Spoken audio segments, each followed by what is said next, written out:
So I'll start off with a feedback from one of the general managers. He was on leave, and then he came to Accra, and then he gave me a call to purchase one of my books. So we had a discussion for about 2 hours. When he was about to go, he said, by the way, this your student that you want him to do internship after mine. Do you have any idea on a project that you want him to do? So that really got me confused because I had not discussed this. Sorry, there's noise in the background. Can you mute your mics, please? So that really got me confused. So I asked for the name. And then when he mentioned the name, I didn't have any clue about this guy. So then he also realized that I was completely lost on this particular student. And then he made a comment. This is very unethical for a student to use your name to write an application and you have no idea what this student is. So my advice is communication is very important. If you're going to use anybody's name for internship, whether it's a free or whatever, you need to let the person know. Because I went to check the Alzheimer's database to see whether I can find the student. I couldn't find him. Later, I tracked him down, and he said he bought a copy of my book, and he said by virtue of buying the book, he thought he can use my name for internship. That's not how things work. So the general manager was not happy at all about that development. So communication is very, very important. The second feedback is just about a week ago, I got a call from one of the HR officers of one of the mines. And then she said she wanted 10 minutes of my time because somebody had used me as a referee. So she mentioned the person's name, that she's applying for a graduate training program. Now, I knew that the name because she's interacted with me on LinkedIn, but I had never met her. So she said, are you familiar with this name? I said, yes. Okay, did she work for you in a full-time capacity and in what role? Definitely, she never worked for me. I've never met with her. So I said, no. Second question, are you familiar with her academic performance? Definitely no. So then the HR practitioner said, sir, thank you for your time, but I don't think we can continue the questions. So you see where this is heading to. This person had used me as a referee, but I had no idea. I don't know where she's worked. I don't know her academic performance, and therefore I couldn't even comment, even if I wanted to lie, which I wouldn't do, but I couldn't even do that. So I want to take a few minutes to talk about the importance of references. When an employer gets to the stage of calling your referees, it means you are getting close to being employed. And that referee can make or break your opportunity. So you have to be very cautious. There are rules. The first rule is you need to contact the person that you're putting on your CV as your referee. That's rule number one. Number two, that person has to be familiar with your work, whether it's project work, internship, research, whatever. I'll give you an example. There was a student who used his professor as a referee on his CV. He informed the professor agreed. But his project work was so bad that when the employer asked the professor about the project work, he couldn't lie. So he gave an honest opinion about the student, that he was lazy and his project work was so bad. Now, if this student was very close to the professor and knew that the professor was going to give a very negative feedback, I don't think he would have chosen him as his referee. So make sure that the person that you're choosing is familiar with your work and you have a personal relationship to the extent that you will know whether the feedback is going to be positive or negative. Now, the reason why this is important is we've had situations where we shortlisted about 4 candidates, but we needed only 1. And the reason why we shortlisted 4 is the reference checks. We go through the reference checks, and if the references are negative, we go to the second one, third one, and so on. So the contents of what the referee is saying has a very good weighting in terms of the selection of the candidates. Now, recently, one of the guys who worked for me in the United States, when I was an operations manager, he was a mine planning engineer. Just a few weeks ago, he contacted me that he's applying for a vice president role in the United States, one of the big mining companies. And he wanted to use me as a referee. I told him to go ahead. But I had intimate knowledge about this guy. When they called me, they had 15 questions, 12 related to his technical competence, only 3 related to social fits and leadership, 12 related to his technical competence. So imagine if I didn't know much about this guy's technical competence, he was going to fall short. But he got hired. Just 3 days ago, he called me that he's been hired for the role. So this puts into light the significance of reference checks. And those of you who have my book, I encourage you to go to page 219, where I highlight experiences with referees. In one of my roles, we were hiring somebody in a marketing role. The lady was the preference. She had a first class in business studies. She's gone through the process. She was the best among the candidates. She referred us to 3 referees. 2 were positive, 1 was very negative. And because of that, she wasn't hired. So I wanted to take this opportunity to highlight the significance of references. I've had a number of you calling me and saying, can I use you as a referee? The best I can do for you is to talk general about your Alzheimer's, whether you have been active, punctual, you participate in the events, or UMAT or KUSC if I know you. But I cannot comment on your academic performance, your project work, your internships. And in the mining industry in Ghana, many of them know that I've not lived in the country for a very long time. So I cannot even lie to cover you. So it is very important that we take reference checks very, very seriously. So that's the first feedback. The second feedback is very positive.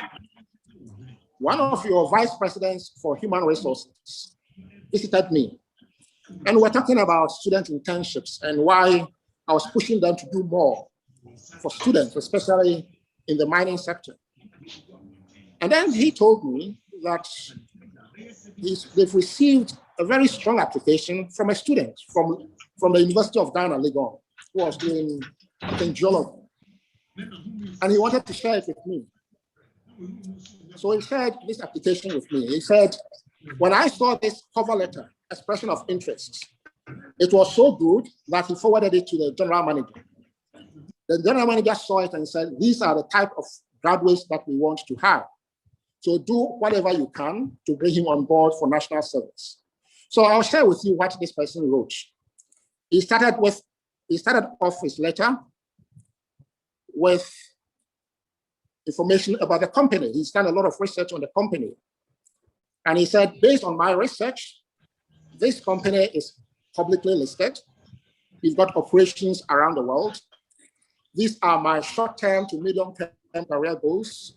And when I look at your vision and your strategy, my short-term, medium-term career goals fits very well. And he explained in some few paragraphs. That was his opening statement. And then he went ahead and listed all the project works he's done for the university in geology related to geoscience, from first year to final year, group projects, individual projects, all in paragraphs. He then followed that up with the internships that he's done. He's done only one internship with GNPC. It's not mining related, but he was able to put practicality on the things that he did at GNPC. And then he finished off with his final year projects, and then mentioned how that final year project can help that particular mine. And one of the things that he will do in the short term to make sure that he uses his knowledge on that particular project work for the benefit of the mine. So it attracted the vice president of the Human Resources Department so much that he forwarded it to the general manager. And then, based on that, they were instructed to do all they can to inform the National Service Secretariat to bring him to that particular mine. Now, somebody may ask, why do you have to go through all this when Mr. A just wrote a paragraph and got employed?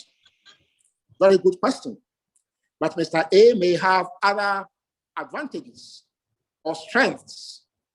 I'll give you an example. Just a few years ago, 4 general managers called me in Australia asking for my recommendation on mentees because they were short of mining engineers.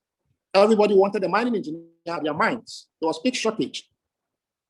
So imagine that if a mining engineer had written to this company, they're not going to bother too much about the cover letter. They are just interested in mining engineers at the time.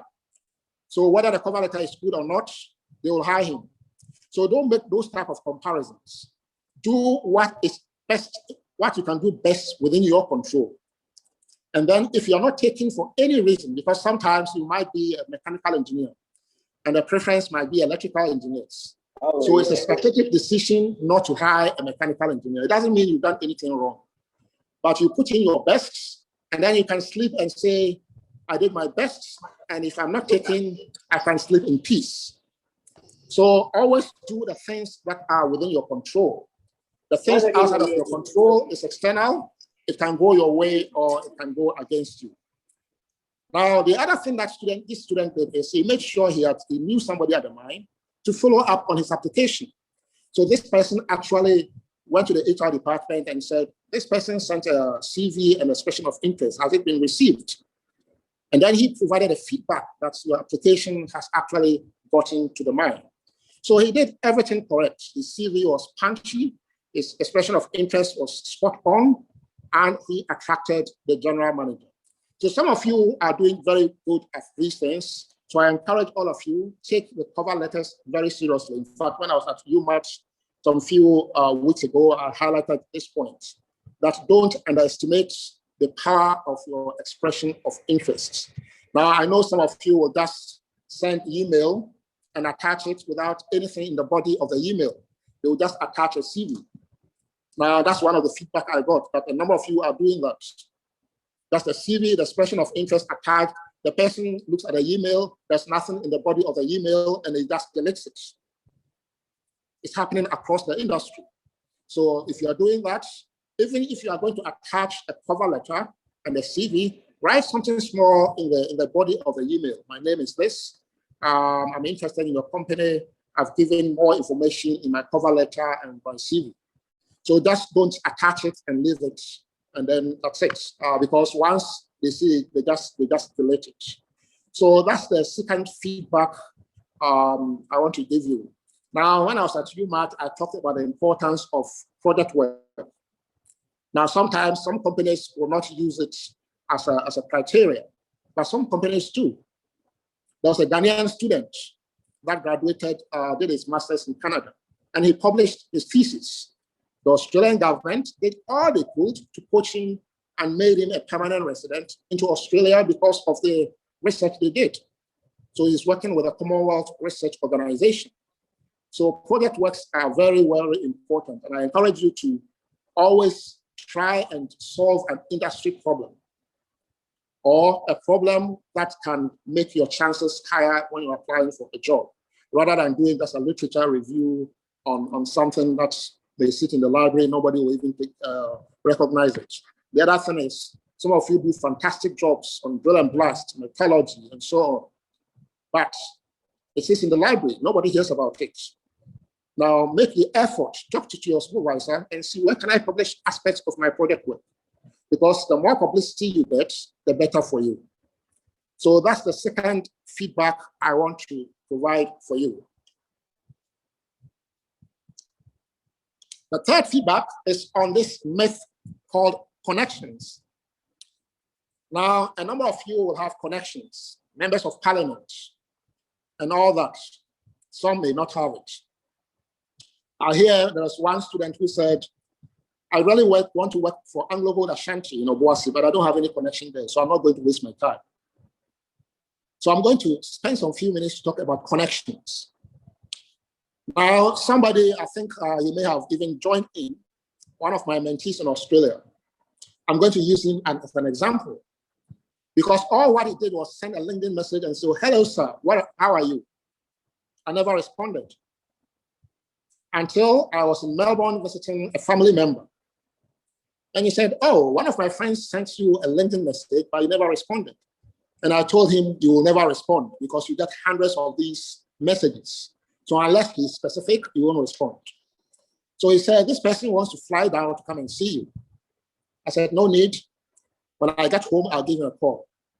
So he came to see me and he elaborated for 2 hours all the frustrations that he's gone through. So I gave him advice and I said, the best I can do for you is to link you, because he's did metallurgy, to link you to one of my friends and then see what he can do for you. Within 1 month, he had an interview and he was accepted for a role. And he wrote a testimonial in my book. If you go to page 250, it's written his experience with me on connections. So connections is very good. I know some members of parliament who push for their constituents in various roles. If you have it, use it. It's very good. But if you don't have it, you don't sit and say, I don't have a connection in Anglo Gold Ashanti and therefore I'm not going to apply. Now on this, I'm going to use Anglo Gold Ashanti Obuasi as an example because I'm very close to the managing director and the management there. Anglo Gold Ashanti Obuasi has a contract with the community, which says that priorities for roles will come from the community before we look external. So they have something called community validation form.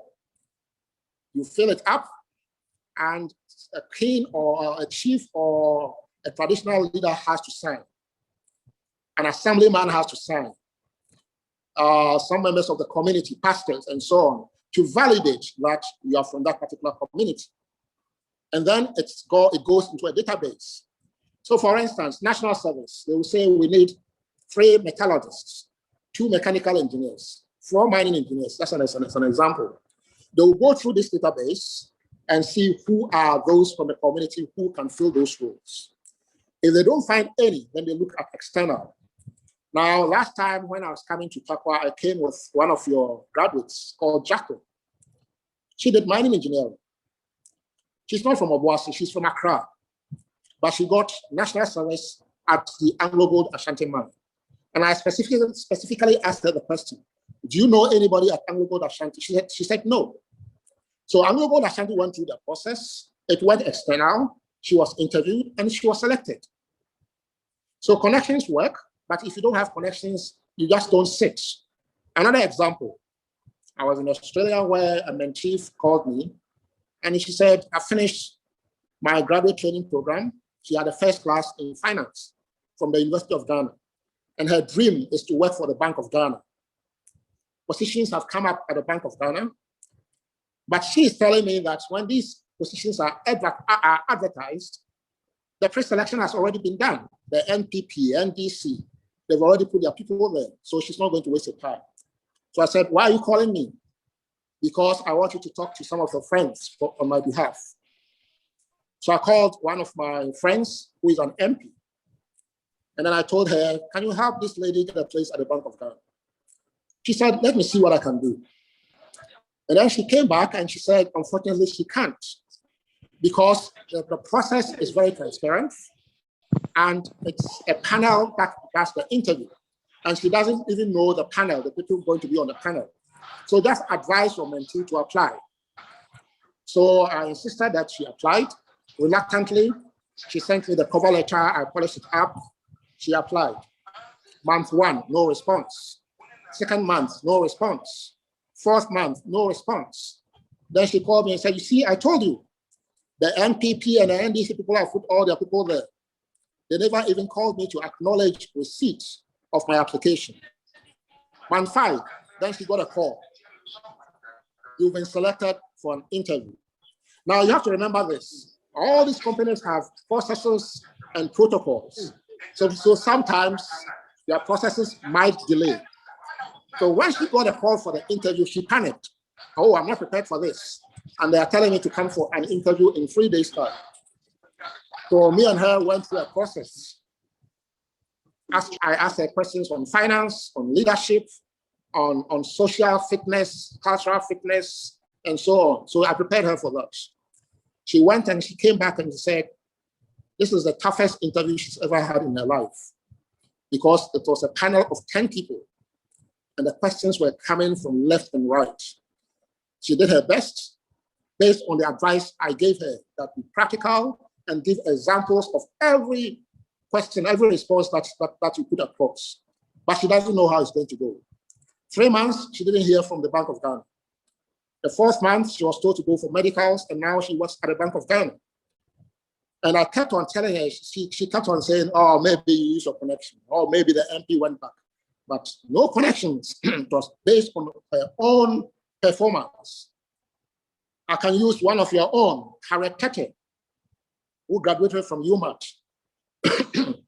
Excuse me. Anytime I come to Ghana, she's my media relations person. She organizes my press conferences and the media. So people see me with her.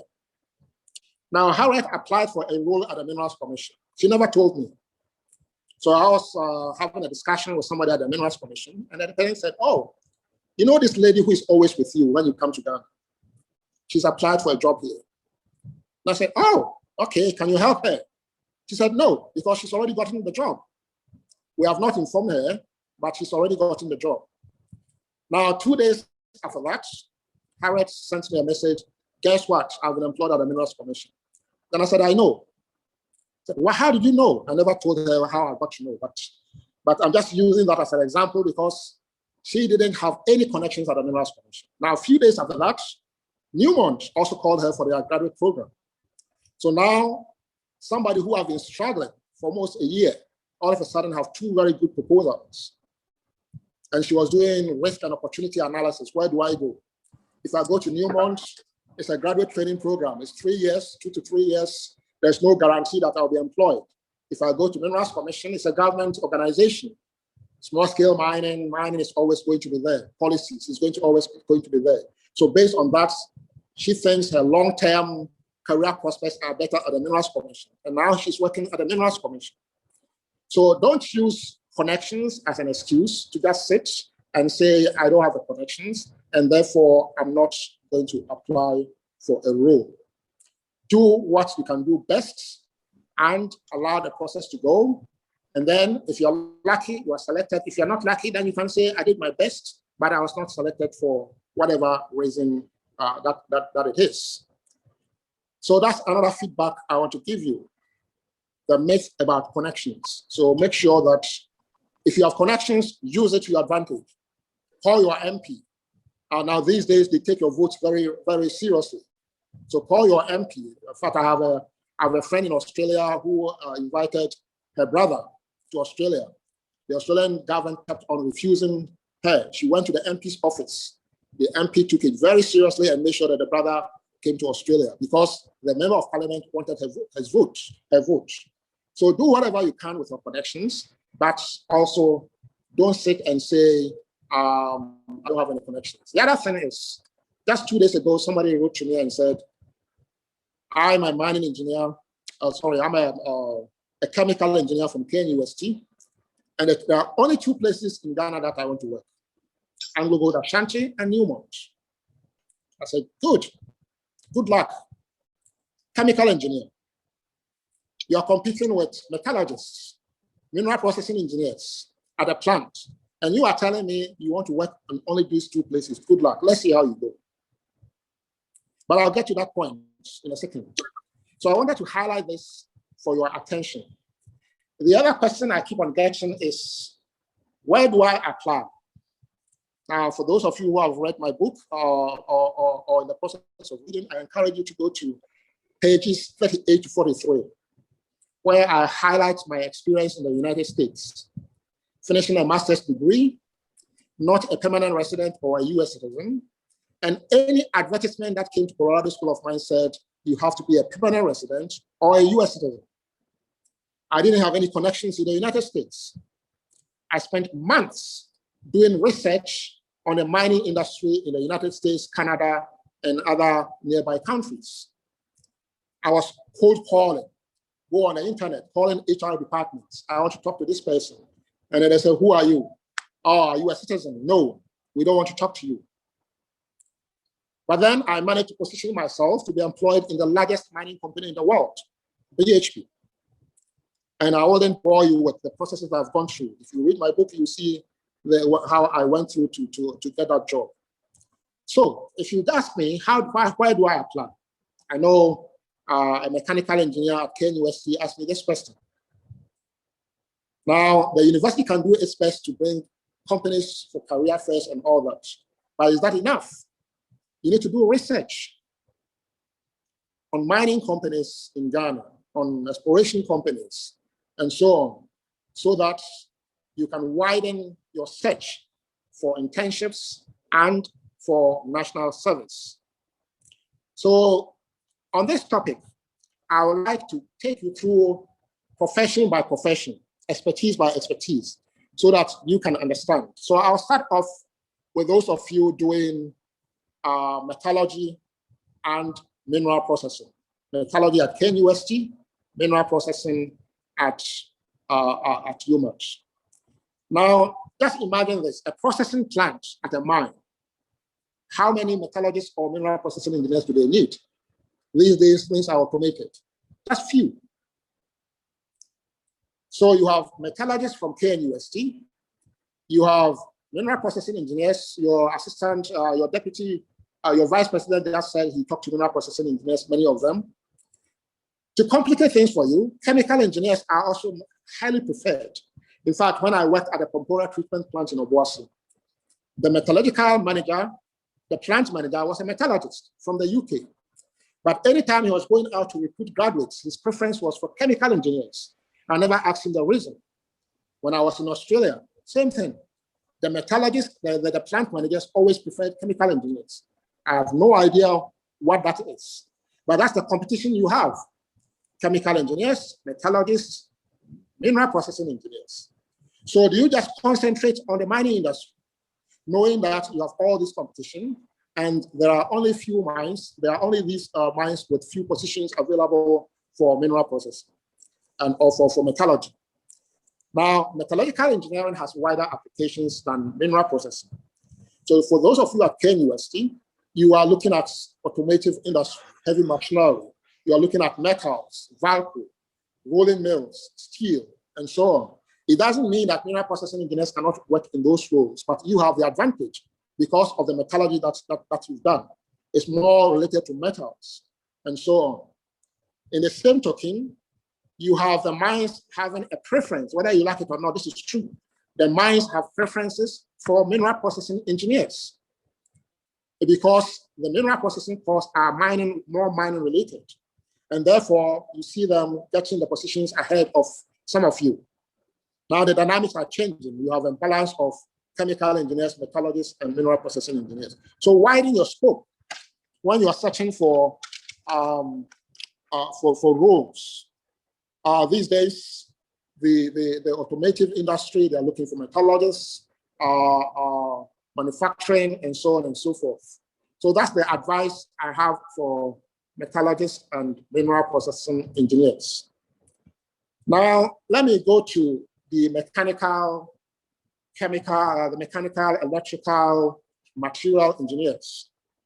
In fact, you have a broader application than those who are mining related.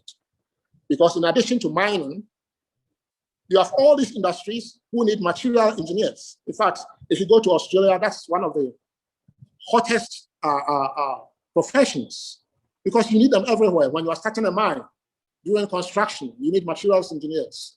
If you go to the automotive industry, you need material engineers.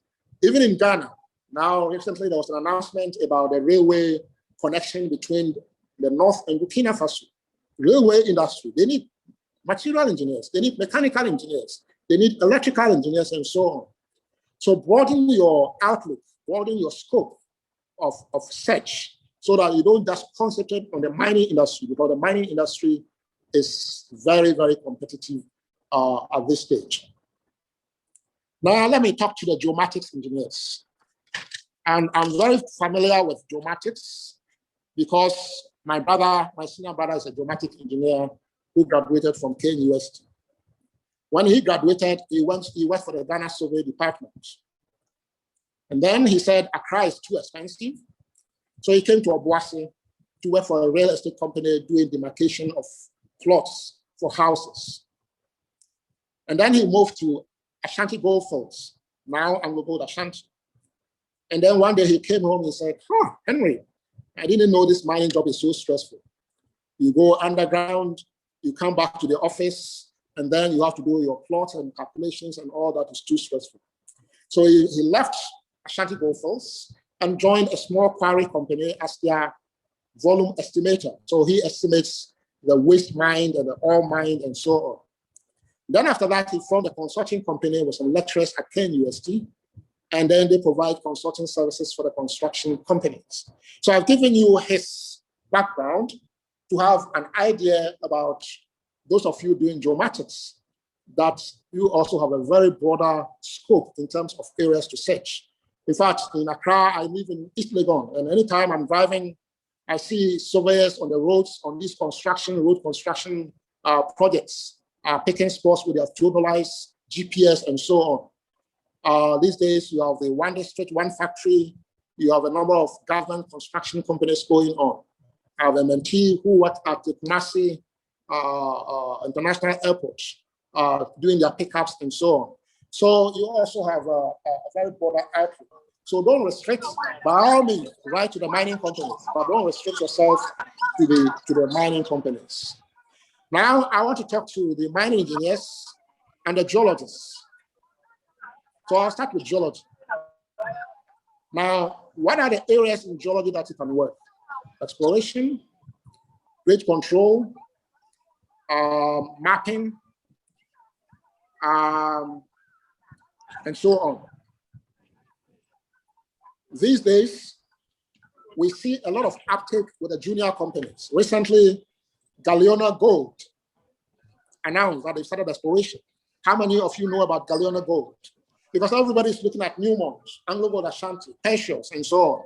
We are not doing research to find out the junior companies. You have alumni at the Minerals Commission.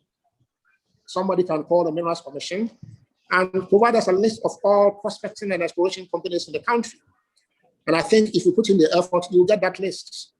You go through and then you know where to target.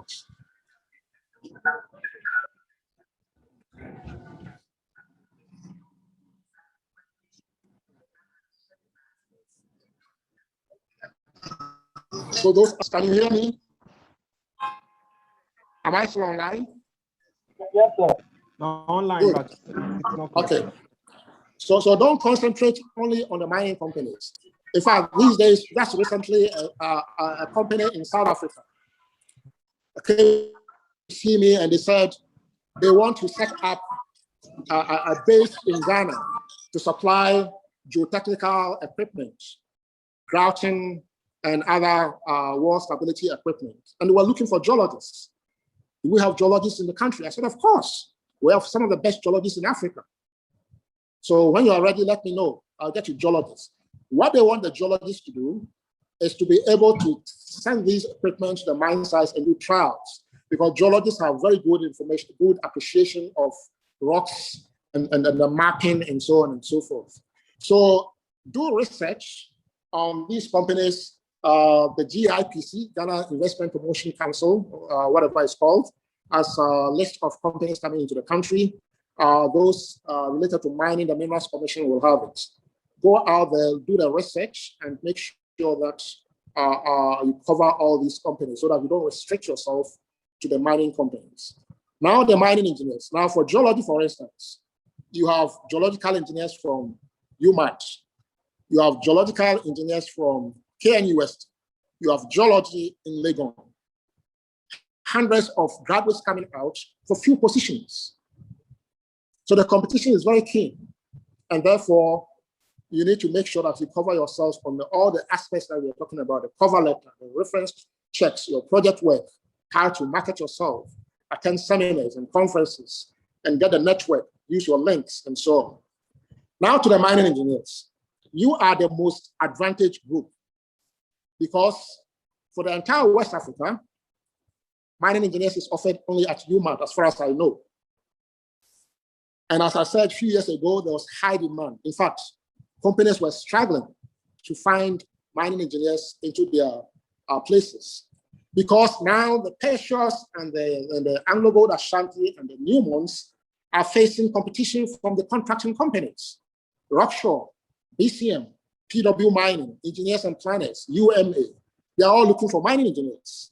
And they are offering attractive packages, more attractive packages than even some of the mining companies. So you see graduates moving into these areas. I know a graduate who had 3 jobs, 3 companies, and he didn't know which one to choose. It's better to have 3 than to have nothing. But it doesn't mean that you sit and wait, because the National Service Secretariat is not mandated to send you to a mining company. They can send you to go and teach. In fact, I have a mineral processing mentee who was sent to a hospital, and she was crying. What am I going to do at a hospital? And I said, you can do administration. Now, if you sit and you don't do anything and they put you into those areas, it's difficult. Because these days, if you go to the mining company, they'll tell you, you go to the National Service to post you and they will consider it. They are not too keen to go and lobby and get you. So don't sit and wait and say, oh, I'm a mining engineer and therefore my chances of getting a place is higher, so I won't do anything. You put in your best, and it's always better to have 2 positions than to have none, and then you can select. These days, there are small quarries who are also looking for mining engineers. A friend of mine just set up one, and he said, can you recommend a very good mining engineer with 5 years experience? What is he going to do? I want a mining engineer who can do the survey, who can do volume estimates, who can do mine planning, because I'm a small quarry. I cannot afford to hire a geomatics engineer, a geologist, and so on. So I want an all-round mining engineer. And the reason why I want a mining engineer is you learn all this in school. You learn mineral processing, you learn geology. So when you go to the field, he expects you to be able to do that. So that's the message for the mining engineers. To those of you doing computer science, this is the era for you. Information technology, robotics, automation, we cannot do without computer scientists. So you should also broaden your outlook and look at research and development programs that are going on in the mining sector, and automation, robotics, and so on. So I wanted to give you these feedback so that you are able to explore better. Now, before this presentation, I told a mentee to do some research for me and give me the top 10 gold mining companies in Africa. Now, to my surprise, none of the top 10 is in South Africa. South Africa used to be the biggest gold producing company in the world. Not a single of the top 10 is in South Africa. The first is a mine called Kibali, owned by Barrick and Anglo Gold Ashanti, and it's based in the Democratic Republic of the Congo. They are producing 808,000 ounces per year. The second is Lula, based in Mali, owned by Barrick. The third and fourth, Fekola in Mali and Geita in Tanzania. The fifth, Goldfields, Takwa. The sixth, Newmont Ahafu. Seventh, Sukan in Egypt, and so on. Why am I telling you all this? If you look at most of the companies in Africa, I can guarantee you that you can have 80% of Ghanaians in those particular companies. Because mining engineering is not offered in many places. I was at a conference in Chicago, and a British guy came to see me and he said, "Are you from Ghana?" And I said, "Yes." He said, "I'll tell you a story about Guinea. Have you worked in Guinea before?" I said, "No." He said, "When I was working in Guinea, they were calling Ghanaians the white Africans of the whites of Africa." That's how the Ghanaians were calling Ghanaians, because they couldn't imagine they were used to white Europeans and Australians doing all the survey work, mine planning, and so on. And all of a sudden, they see a Ghanaian with a theodolite doing a survey. They see a Ghanaian as a chief mining engineer.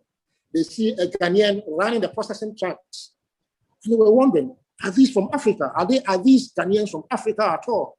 How come we Guineans cannot do what the Ghanaians are doing? So we have a very strong name across Africa. If you go to Burkina Faso, if you go to Cote d'Ivoire, there are Ghanaians all over the place.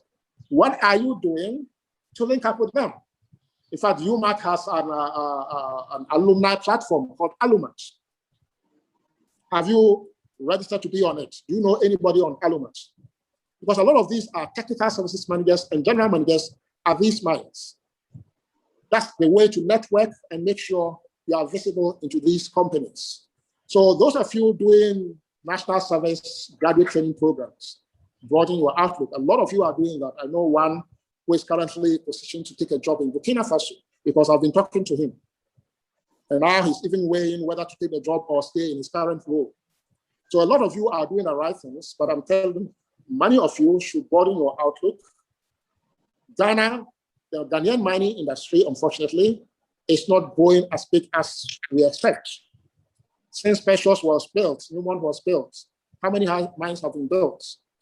But these days, a number of junior companies are coming up. In fact, I told you at UMAT, I got a call for a project in Hwidium, and I had never heard of even the town Hwidium. And then I realized it's an underground mine owned by a Chinese company. They've gone through the process, they've got a mining license, they didn't have a clue on stope designs and so on, so they asked for help. And I'm wondering how many of you know of a mine in Hwidium. Today I was talking to one of the executives, and he had no clue that there was even a mine in Hwidium. My own hometown, which is near Obuasi, when I visited, then I saw this signpost of a mine in Australia. If I had not gone there, I wouldn't have recognized that a mine in Australia was even going to set up a mine. Then when I went in, they've already dug a shaft to go underground. How many of you know about all these new developments? Now, if you talk to the Minerals Commission, they will give you all these updates, and then when you're applying, you can broaden your outlook so that you just don't look at the AngloGold Ashantis and the Newmonts and so on. Now, they'll take some, but because of the community part that they've done, in fact, just recently we were looking for raise boring experts. We couldn't get some in Ghana. So we were hiring from Mexico, Tanzania, Zambia. Then I sat down with the chief operating officer of the company and I said, this cannot continue forever. We need to do something. He said, if you can find me Ghanaians, I'll displace them. I'll displace the experts and hire the Ghanaians. What did we do? We went for the retired raise-boring experts at AngloGold Ashanti, because during those days, they used to use raise-boring machines. We pulled them out of retirement to go and do those jobs. So skills is very important. And therefore, I'm encouraging you guys to broaden your outlook and look for international opportunities. Now, I could see a champion who did a presentation to you some time back, went through the same process. I gave a presentation at Obuasi Mine. He followed me around and he said, please, I want to go to Australia with you. He was just doing national service. And then I said, you need some experience. How much? 3 to 5 years. I'll work on it. After national service, he was not employed at Obuasi. He stayed home for about almost a year. And then I called one of my colleagues. He put him on a water borehole drill. He put him in the deep end. This guy was at internet cafes doing research. How do I go and reach this manager at Bogoso to do a borehole and so on? He put him at the deep end and he performed. So when my friend took over a role as a general manager at Chirano, he hired him and he got some experience at Chirano before he moved to Australia. Now he's an underground manager. Some of you, he's mentoring some of you. So be proactive in your endeavors at looking for jobs.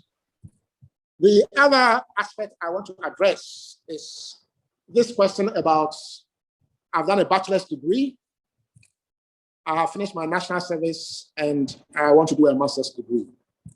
And invariably, my response has been, by all means. But I always relate to my experience, because I had some few years experience after my bachelor's before I did my master's. And when I was doing my master's in the United States, while people were struggling for internships, I already had my blasting certificate. So I just said, I'm applying to be a blastman. I'm a graduate student at Colorado School of Mines, but I'm not interested in internship. I want to be a blastman. I want to do blasting for you. And my colleagues will sit, and this foreigner from somewhere in Africa was always getting a job while they were struggling.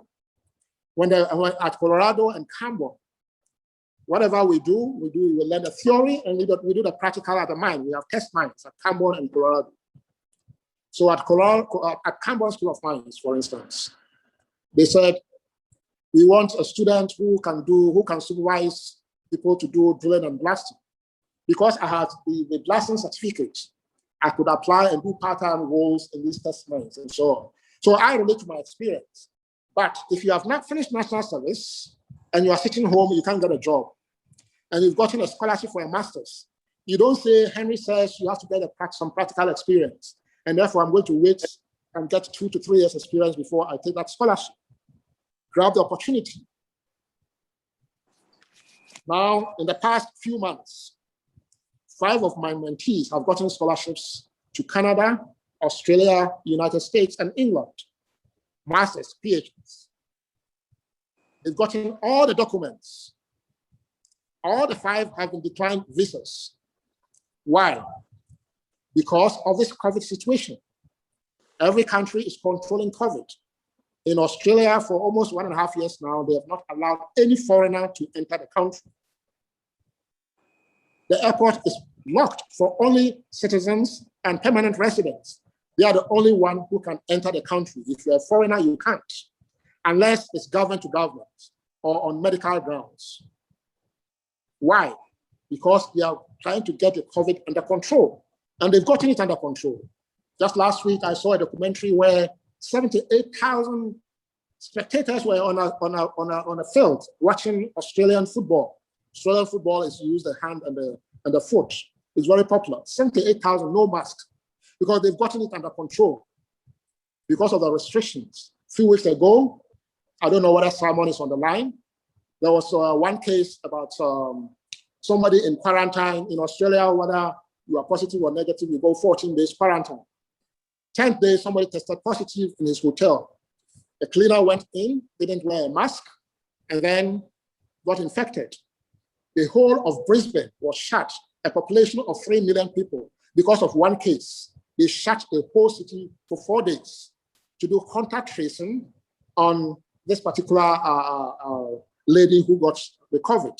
So they've gotten it under control. Now, some of you would have heard that India is recording over 300,000 COVID cases per day. The 3rd wave is coming in, so they are now putting in restrictions. So the embassies are not granting visas. You can do appeals and appeals.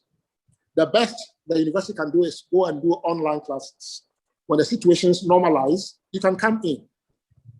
When is the situation going to normalize? When is the global population, 80% of the global population, going to be vaccinated? Who knows?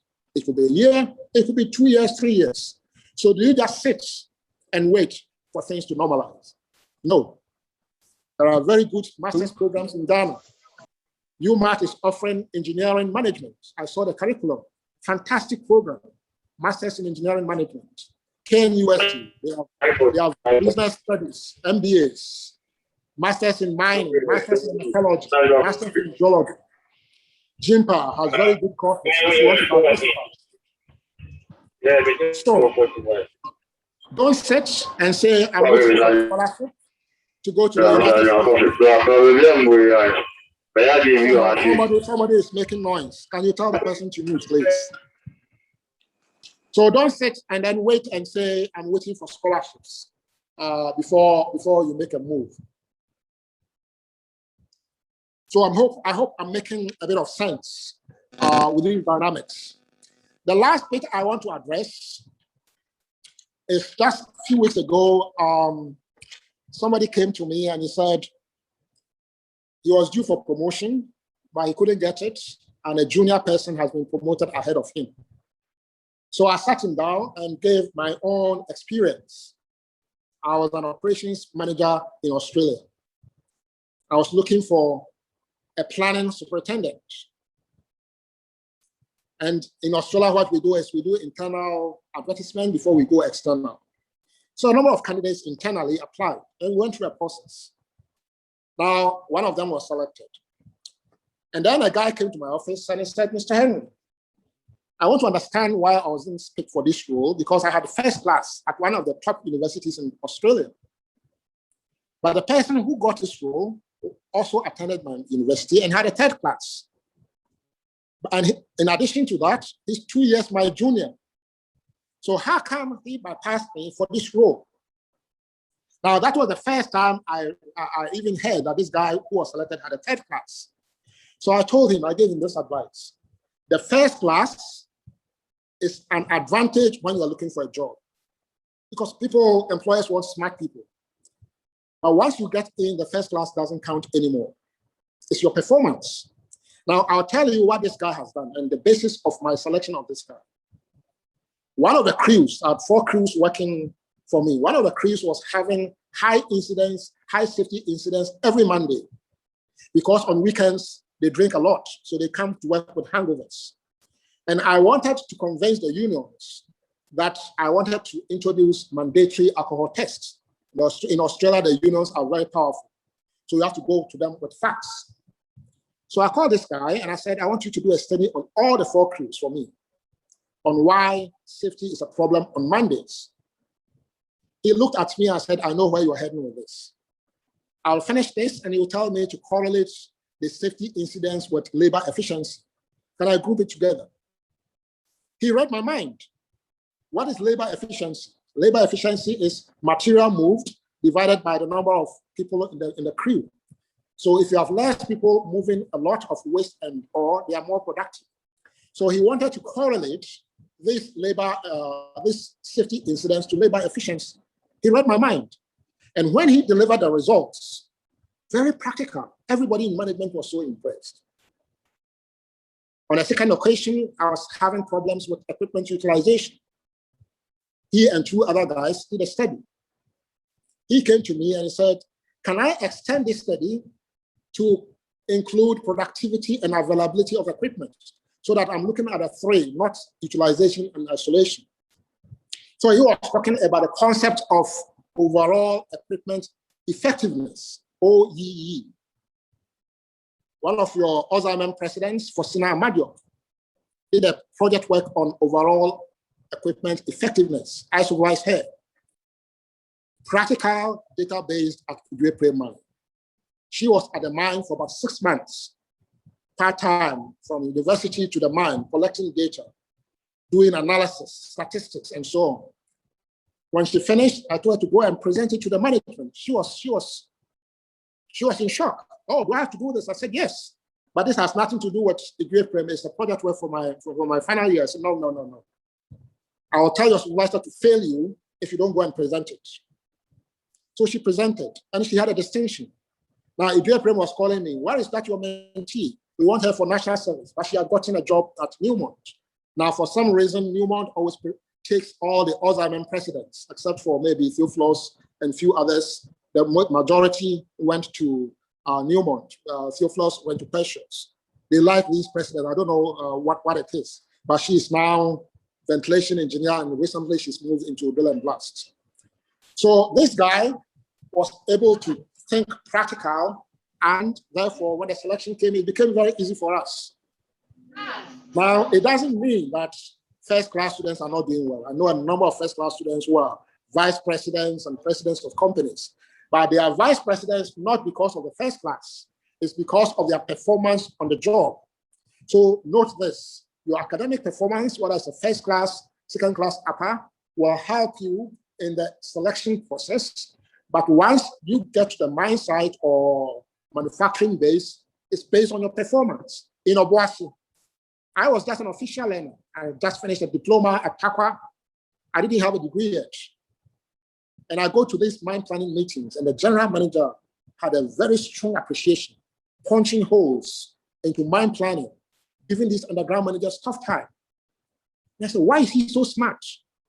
So when I went to Camborne School of Mines, I started doing research on this guy because he also went to Camborne. Then I realized he had a third class. And I said, so how did he bypass all these people from Imperial College and from McGill University and all these Colorado to become the general manager of Obuasi Mine? Because he was one of the best in terms of practicality underground.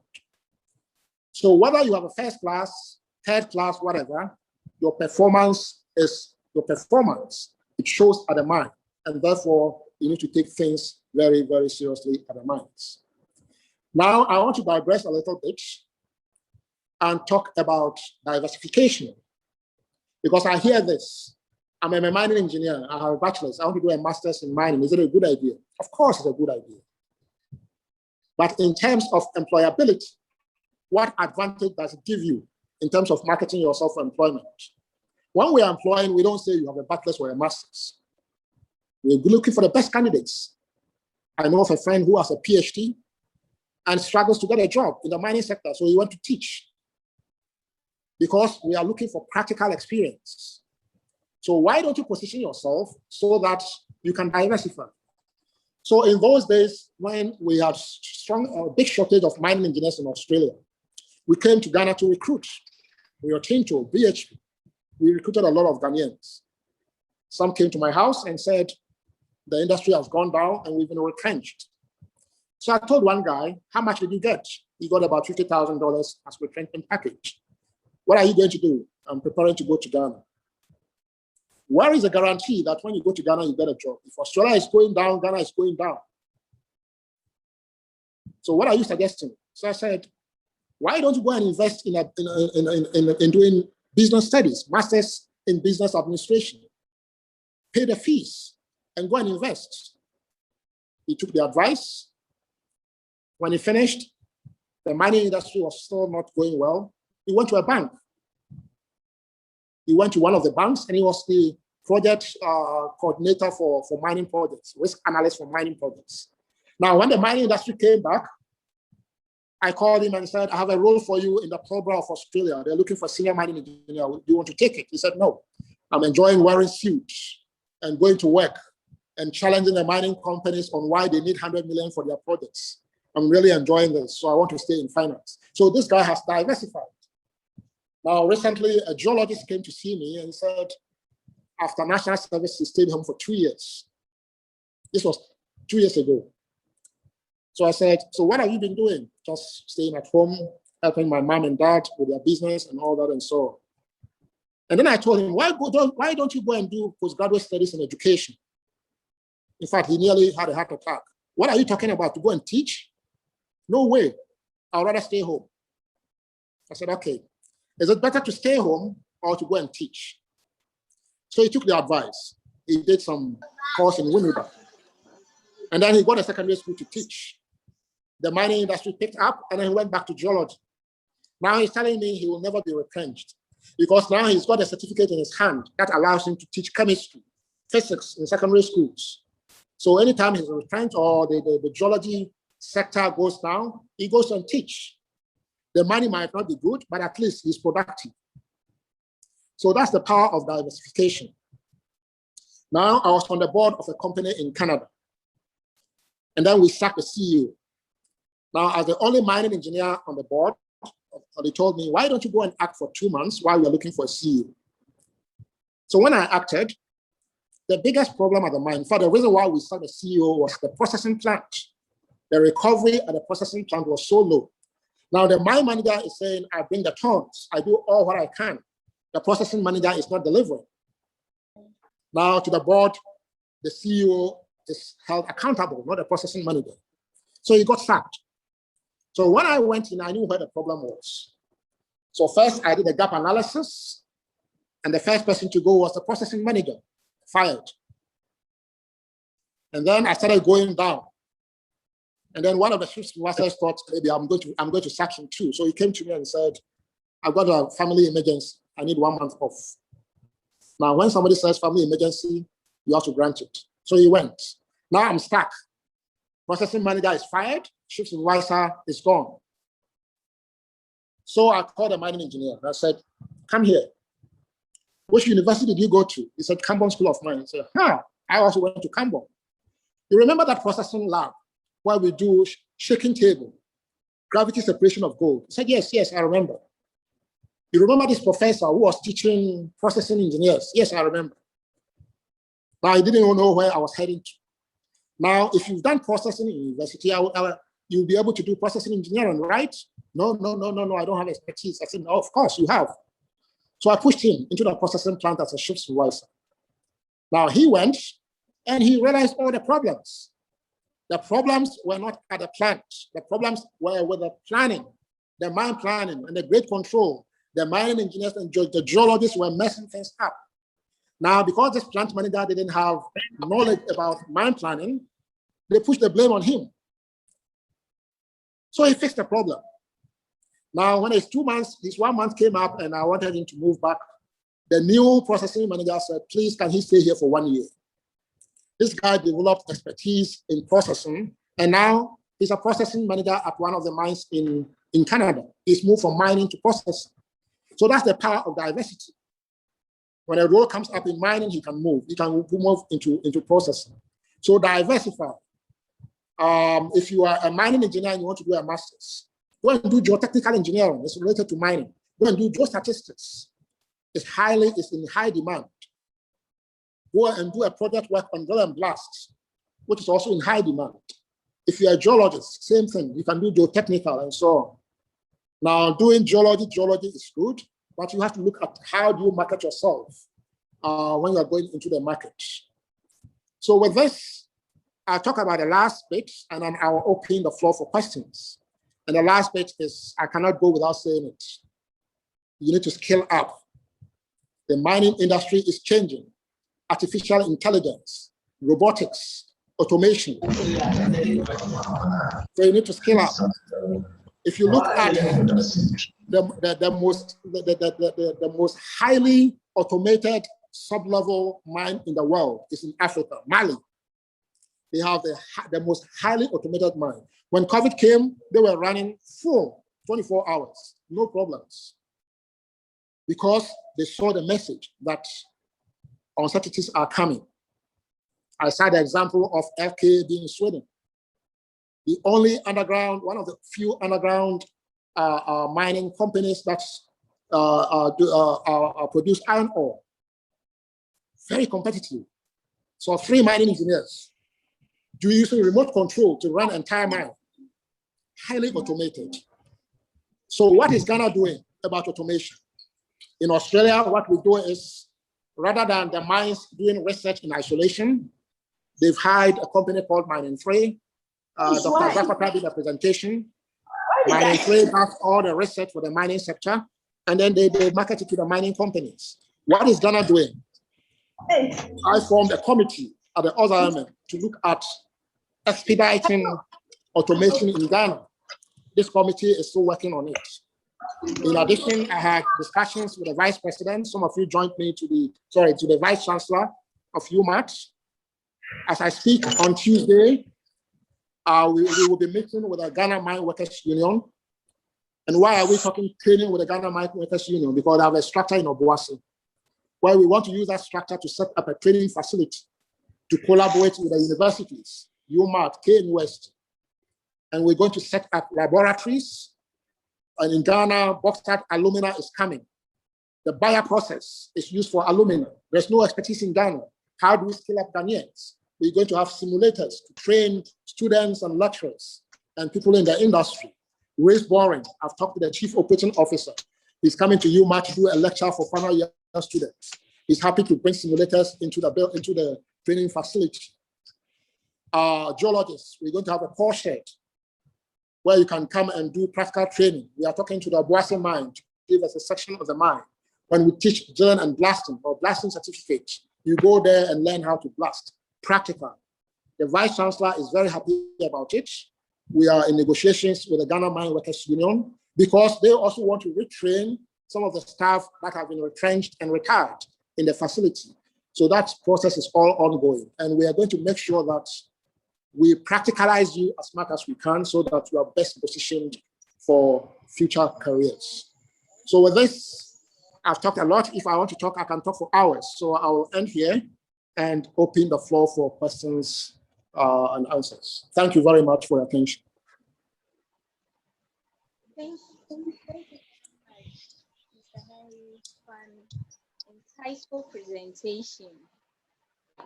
We open the floor for questions now.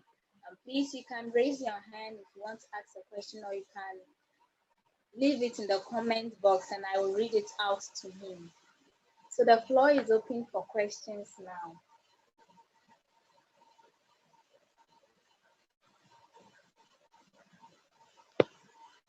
Okay, we have one question from Blaise.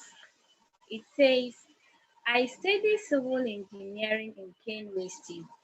You highlighted on areas where the chemical, metallurgical, material, geomatic, geological and mining engineers can work. Can you please give a highlight on opportunities open to civil engineers as well? Okay, my apologies. I went through the registered list and I didn't see anybody doing civil engineering, so maybe it skipped me. That's a very good question. Civil engineers can do, civil is like mining, earth movements, and construction and so on. So especially in the United States, in those days when I was working there, we had a number of engineers who were civil engineers, doing mine planning and surveying and so on. Australia too, the same thing. So we've seen a number of civil engineers move into mining, in addition to the civil works, construction, tailings dams. In fact, let me concentrate just on the mining sector, where civil engineers are highly needed. One, during construction phase, you need civil engineers, foundations, material testing, and so on and so forth. So civil engineers work hand in hand with the materials engineers and so on. And then during production, some civil engineers will move into production roles, shift supervisors, mine planning, and so on. And then during processing, the tailings, you need stability for tailings. You see a number of civil engineers working in tailings design and so on. So there are a number of applications for civil work, in addition to the normal civil engineering work with real estate, construction, roads, and so on and so forth.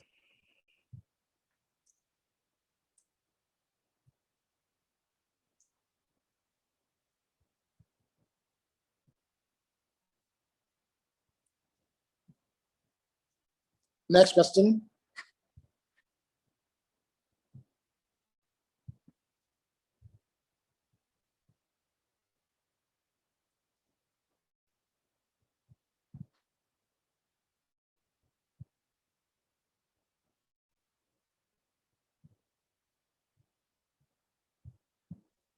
Are there any more questions?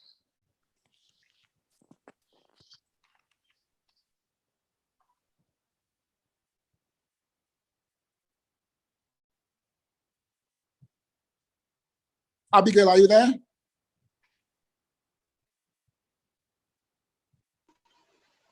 Yeah, please, I'm reading a question from a participant. Okay. It says, I am a geological engineering student and I am planning to be an exploration geologist. But looking at the serious restrictions that risk attached, what are other close options, better or less, that I can consider, or generally, what do I have to do? Thank you. Yes, I think I talked about geology. Maybe we're not in, but you're right in the context that geology, anytime there is a downturn, that's the first hit. Companies cut down on exploration, and it affects geology. So you've seen a number of geologists, especially in Ghana, applying for roles at the Minerals Commission in the Mines Inspectorate Division. As I said, Harriet is a geologist, a geological engineer. She works at the Minerals Commission.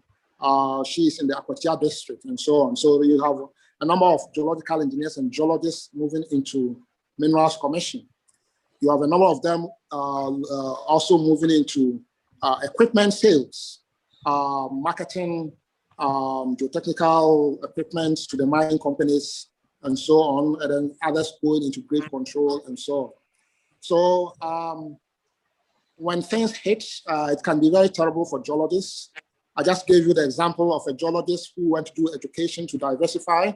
Others have gone to do business studies and are working for the mining sector, for the banking sector. In fact, I met a friend in Canada who is a geological engineer, and now he works at a bank as well because he did a master. In fact, actually, he went back to do a bachelor's degree in commerce in addition to his geology.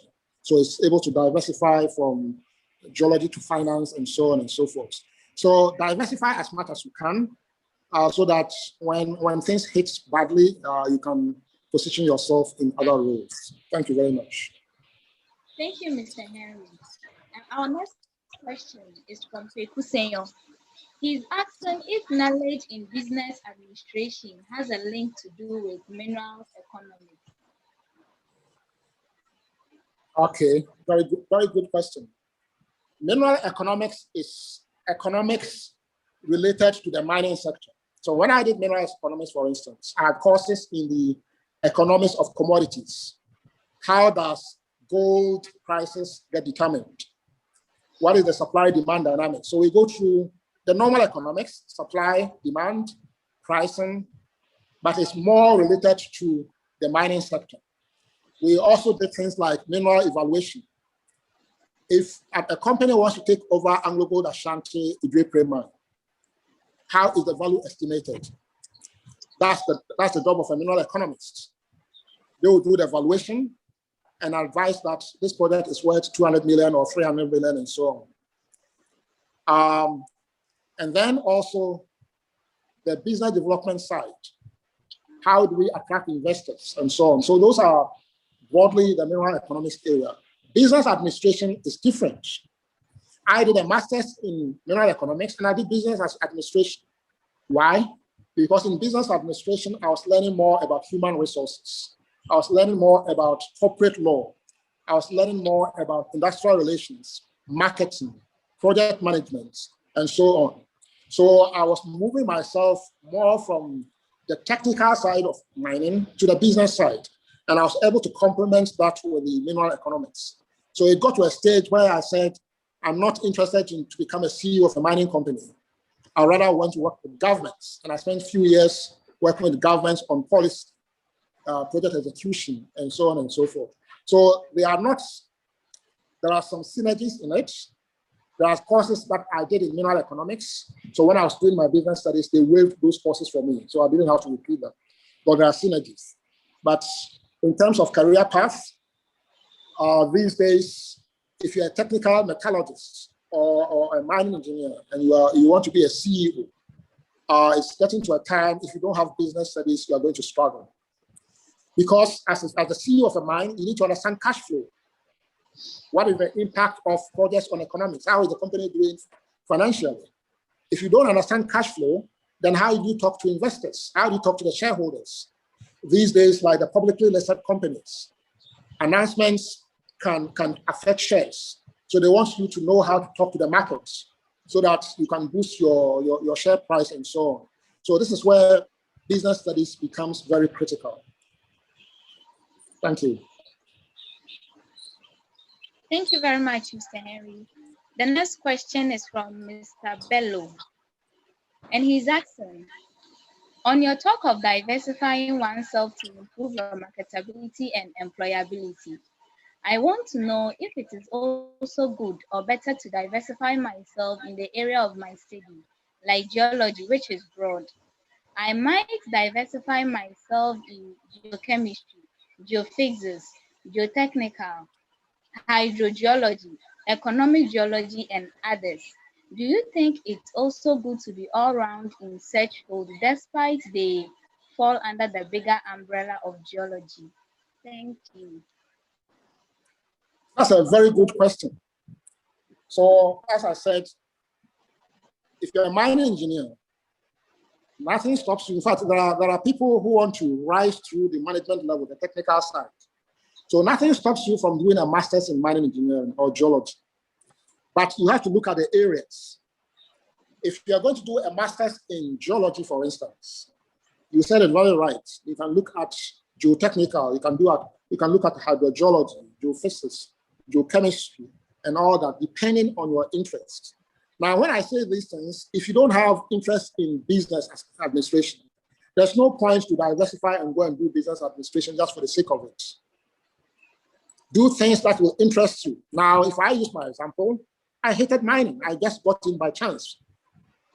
I didn't like it because in those days, it was very physically involving. So right from day one, I had a strategy to leave physical mining, mine planning. I wanted to be on the business side. And therefore, I developed my strategy towards that. So if you're a geologist and you want to be in geology, it's fantastic. But broaden your outlook so that you don't go and do just a broad master's in geology without diversified into various areas like you outlined. These days, you see a number of geologists in geostatistics because it's a very powerful area. There are only few professionals in the geostatistics arena to help with modeling, resource modeling. Now on geology, one area that is lacking, especially in Ghana, and this is an area that you can look at, is resource modeling. You see a number of Ghanaian geologists doing exploration, drilling, and so on and so forth. Now, who models the resource? And you see expatriates doing that because a lot of Ghanaians have not been trained for that. There is something called a competent person in geology. A competent person has to sign off on the resource. When the resources statement comes out, a competent geologist has to sign off on it. How do you become a competent geologist? There are few of them in Ghana, and they make a lot of money. I'm a competent person for mining engineering, so I can sign off on reserves, but I cannot sign off on resources. It's only a geologist who can sign off on resources. How do you become a competent person?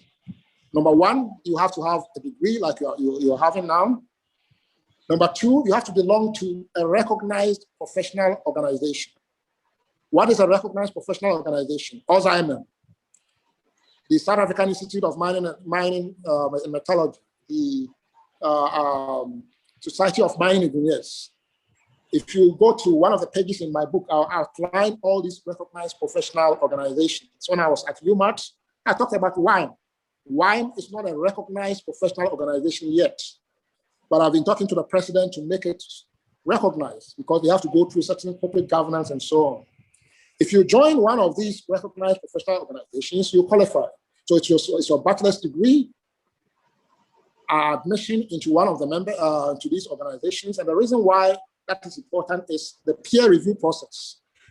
There is a peer review process, and they can check your work, and they can determine whether you are actually qualified to become a competent person. It's not based on academic qualifications. It's based on your understanding of the mineralogy of gold, for instance, if you're a competent person for gold.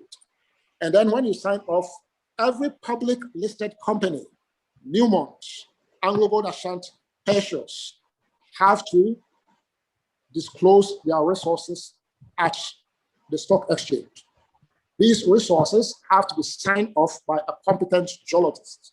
If they don't have one internally, they have to go outside and get a consultant to sign off on them. So these are all areas that you can diversify. Mining engineers, there are only few mining engineers in Ghana who can do research estimates because they do the short-term planning and so on. They are not taught on how to do optimization and reserves. And if you are able to get into those strategic areas, you make yourself very marketable. Thank you very much. Thank you very much, sir, for your answer. The next question is from Joseph Bauer. Thank you very much, sir, for the profound presentation. Sir, please, you spoke a lot on internship, and we those at KNUST are only opportune to do internship in third year, but it was rather unfortunate that Corona came and we couldn't do. So, sir, what are the other opportunities you would recommend for us to fill the gap created? Thank you. Yes, I think I exhausted that topic. So nobody can actually sit here and tell you, go and apply for a job in this role or this role. You have to do the research. And this is what a lot of you don't do. You're expecting that the university will tell you there are internships in these companies. Now, if you use your network, in fact, KNUST has some of the biggest alumni in the country. Almost every industry, manufacturing, whatever you can name it, Valco, the oil fields, the mining sector, you see KNUST alumni there. You need to do the research and broaden your outlook on areas that you can do internships. Now, the university might help you, but the university might not be able to put all of you in companies. So this is where the research comes in. So spend more time doing research about companies around and where you can position yourself. And then apply to as many as possible. Those of you going for national service, I told you about the experience of this student in Legon. She hasn't finished. This is May. she's already secured a national service place at a mine. So you need to start applying now, putting in as many expressions of interest. It's always better to get 2 or 3 positions than none. So to start pushing it, mining, construction, whatever you can name, and then take it from there. Thank you. Thank you very much, sir. The next question is from Emmanuel Asamoah. He says, what are the requirements or process for one to be a chief metallurgist? Thank you. A chief metallurgist. Very Yes, good question. So like every other role, whether it's a chief mining engineer or a chief geologist or a chief metallurgist, you have to start with your national service. You go through your graduate program. And then within the metallurgical sector, there is normally a training program for you. For instance, if you are working in gold, they will take you to a flotation. They will take you to crushing, milling, and so on and so forth, so that you have a very good understanding of the process. If they are doing bioleaching or oxidation, they will introduce you to that. So before you become a chief metallurgist, you would have worked as a metallurgist in the first place, let's say graduate metallurgists.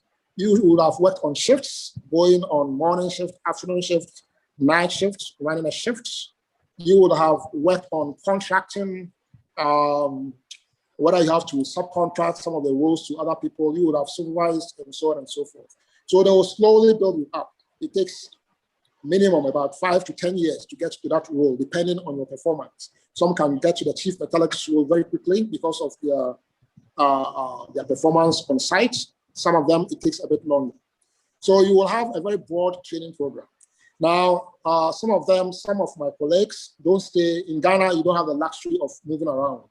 So when you get a job, you try to maintain whatever you have. In Australia, we have the flexibility. Now, if you are a planning engineer and your chances of, or you're a metallurgist, and your chances of becoming a senior metallurgist is very slim at your place. What they do, they apply for different roles in other sectors, in other mines. When a senior metallurgist come up, they go and apply. Then he gets the senior metallurgist role. Then he positions himself for other roles and so on. But in Ghana, you don't have the luxury. If you have one job, you have to hold it very tight because you cannot move around very quickly and so on. So like geology, mining, there's a training program in place. You go through, those of you doing mining, some will go become shift supervisors, some of you become senior planning engineers before you become chief mining engineer. Same thing with chief geologist and chief metallurgist. Thank you. Thank you, sir. Our next question is from Mabel Tufo. She's asking, please, can you highlight on the opportunities for students in the health and safety? Health and safety, I think I skipped it. Oh, it's one of the areas I skipped. Thank you for the question. Health and safety, very important. The difficulty for health and safety is this. You have safety courses in UMass and other universities. To complicate things for you, a lot of companies don't need a degree in safety to hire you to become a safety officer. We have metallurgists who are safety officers. We have mining engineers who are safety officers.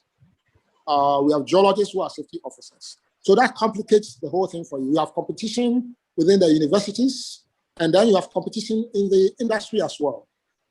So, like every other profession, you try your best. In fact, if you look at the mining industry, how many safety professionals do they need in Obuasi or Idweprim? Just few.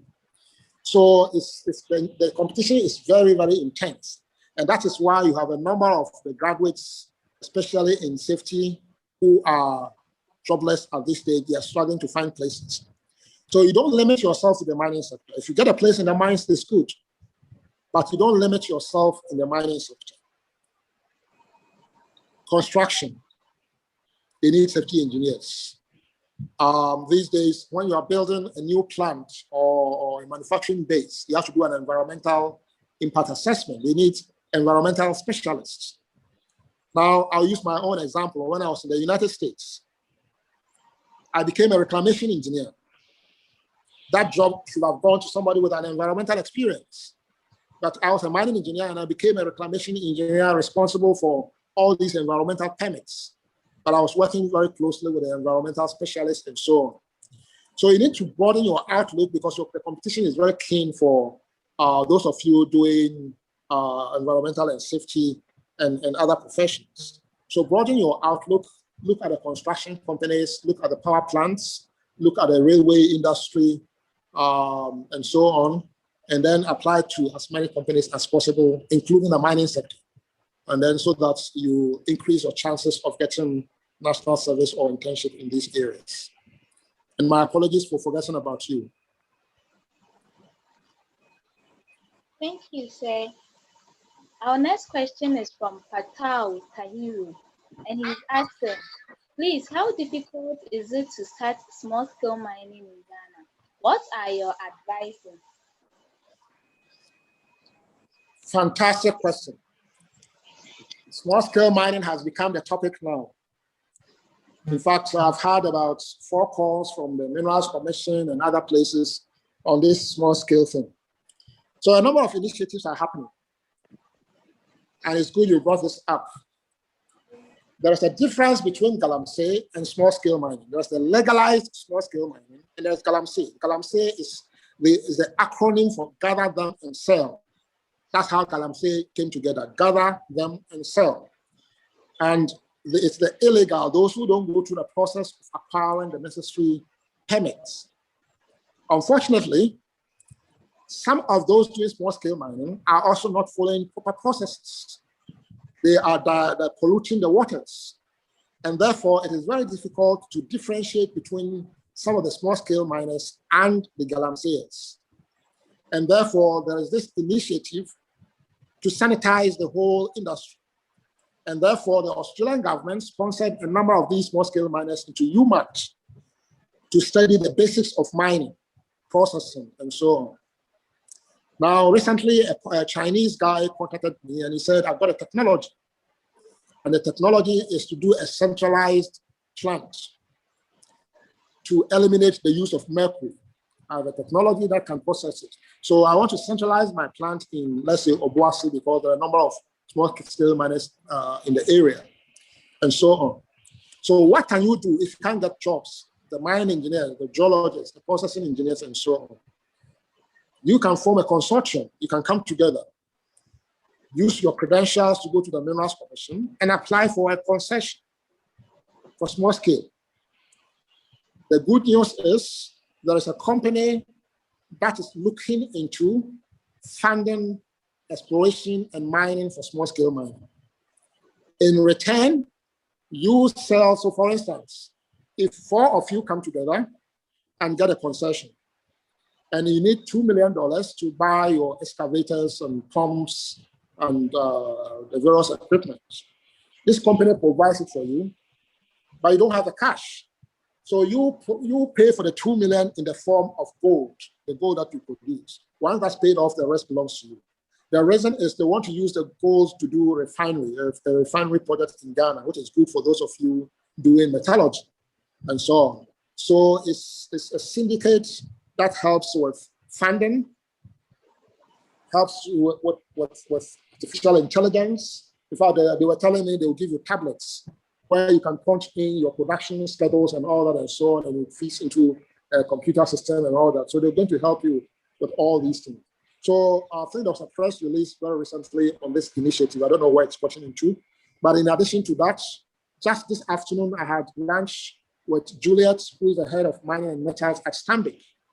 And we were talking about funding of these projects. She's trying to understand the risks and opportunities for finding these small-scale mines and so on. I've had discussions with Fidelity Bank and other banks, and they are very keen to understand, because at the moment, if you go in with your concession, they don't have a clue on how you're going to pay their money back, because the estimates are very, very high level.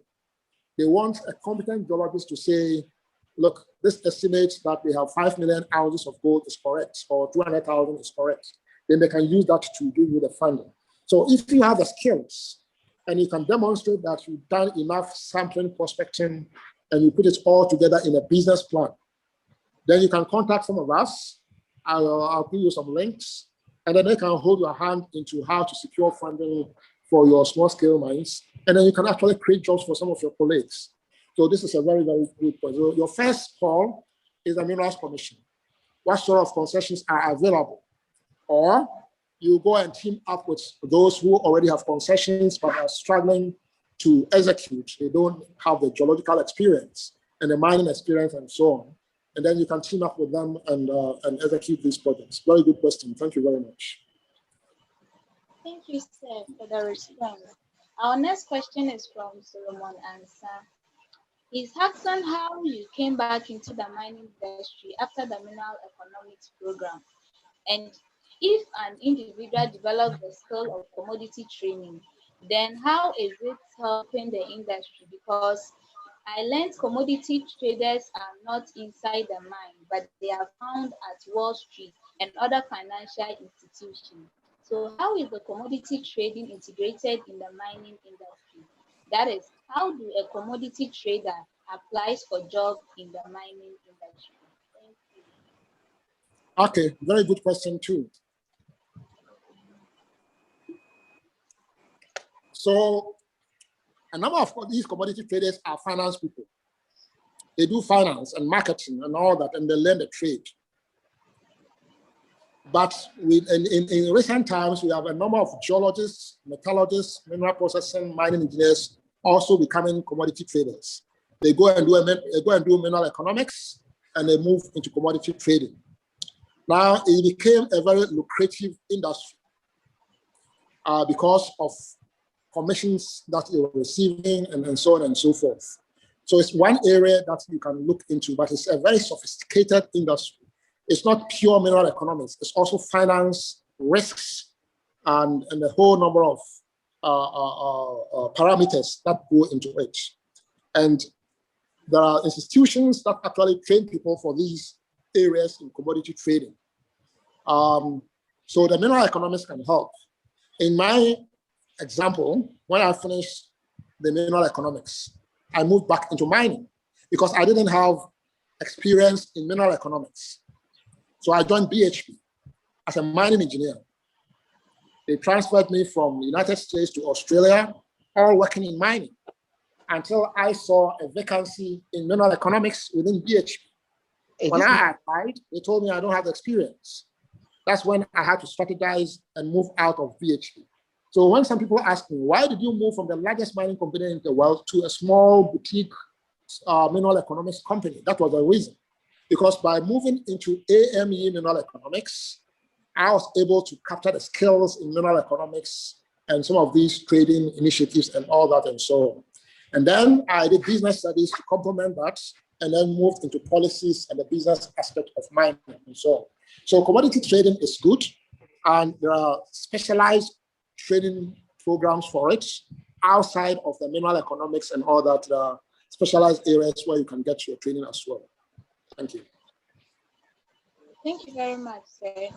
The next question is from Ruben Frempon, and he's asking, please, I joined in the latter session of the meeting. Kindly highlight on petroleum geology for me. Thank you. Kindly highlight on what? Petroleum geology. Okay. So petroleum geology is more related to the oil fields. And a number of the petroleum geologists end up in the exploration for oil and so on. Unfortunately, it's become a very tough industry because, as you know, oil prices have been going down and so on. So a number of petroleum geologists have also diversified into other areas of petroleum, so that's petroleum engineering and so on.